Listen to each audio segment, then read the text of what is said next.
Meet Susie Salmon. She was just 14 when she was murdered on December 6, 1973.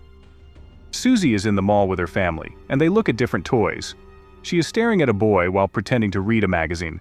Lynn asks her about him. His name is Ray Singh. And Lynn asks her if they had kissed yet, and tells her about her own first kiss when she was young.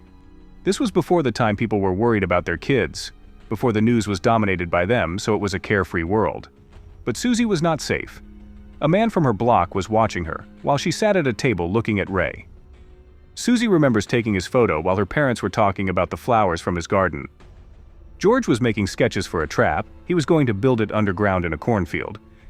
He soon starts to build it. Susie and Jack are also building, but they're making model ships in a bottle. She tells Jack her friend has a crush on him, but makes fun of him too for being an accountant. In the morning, Susie had already used up all the film they gave her, and her mom said no to develop all of them at once. But she keeps complaining, and they decide to develop one roll a month. As Susie and her sister Lindsay leave for school, Abigail gives her a hat she knitted. At school, Susie had just come out of a film class, and in the lockers she meets Ray. When her books fell, he helped her pick them up and slipped a note in there, and he asked her out on a date for Saturday. It was a good day for Susie. On her walk home, she crossed this field. The note fell out of her bag, and the wind was blowing it away. As she was chasing it, she ran into George. He talked to her and told her about the place he built underground. She gets convinced and follows him in. Inside the bunker, he shows her all sorts of things, and she seemed to like it, but she felt nervous, scared. Her face was visibly tense. He offers her a drink when she wants to leave and makes her stay. She runs up the ladder to escape, but he pulls her back down, and through the scuffle, Susie runs out of the cornfield past Ruth, who finds her note. During all of this, Susie's family were having dinner. When her parents asked where Susie was, her sister covered for her, saying she was at her film club and then at the mall. Susie's parents are now worried and call all over the town looking for her. Jack goes out looking for her, showing her picture to people. Susie is wandering in a dark and empty town. She sees her dad and calls out to him, but he can't hear her. She runs home, but it's empty. Abigail is at home, giving the police a description of Susie to the police. Susie walks through a bright door. It was all white inside, with a man taking a bath in filthy water with his face covered. There is dirty clothes, muddy shoes, and blood all on the floor. She spots her bracelet on the sink. It's George, and she screams until she disappears from the room. That morning, the police are at the cornfield and find Susie's hat. Detective Len tells her parents about it, and it makes Abigail cry. Jack comforts Abigail in their bed that night.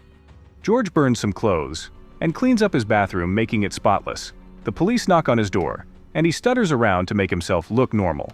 They walk in and talk about Susie's disappearance, and he seems welcoming. They show him a picture, and he panics because her bracelet was sitting right on his workbench.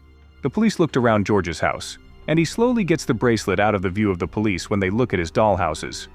Susie is in an unusual dimension, with many different landscapes and scenes. She saw Ray and ran towards him, but she ended up in water, just as George tossed her bracelet into a river. Susie was consumed by the water as well. She wakes up in a forest on a gazebo, and she finds the note Ray gave her. That's when she meets Holly, who tells her to walk forward and not look back. Susie finds out that she wasn't in heaven yet. It was somewhere in between, but Susie couldn't go forward because she had unfinished business. Jack smashes all the bottles he had worked on with Susie, while Abigail holds her child. The family is saddened.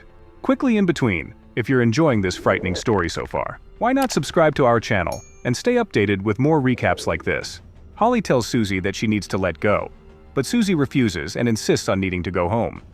George was feeling like he had gotten away with it, but Jack hadn't let go. When Susie found that out, she became happier and played around with Holly. Jack was holding Buckley when he saw her photo films, so he went over to develop them. This gave Jack an idea. Jack calls the detective. He tells him it had to be someone she knew who took her. Jack then invites Len over and tells him about all the people he thinks might have done it. This upsets Abigail, and Len tells him they need to take care of each other. So he calls Lynn and brings her to live with them and take care of the house and kids. When Lindsay was on a run with the dog, it stops and barks at George, who was in his car in the driveway. George tries to talk to Lindsay, but she doesn't respond to him, so he walks inside. Buckley was painting Lynn's nails when he tells her that Susie is not in heaven, but in the in-between. As he points to a picture on the wall, Susie is stuck there. Her only way out was to go to the greenhouse, George's house, but she was scared that she might never come out. George would follow teenagers in the cornfields and watch them because he wanted more. Abigail argues with her mother Lynn in the night, And that morning, Abigail packs her bags and leaves her family. Leaving a note for Jack, Abigail moves to work on a farm. George is in the house, looking through news clippings of Lindsay. He watches Lindsay as she is on her runs because she is suspecting him of something, so he makes another plan.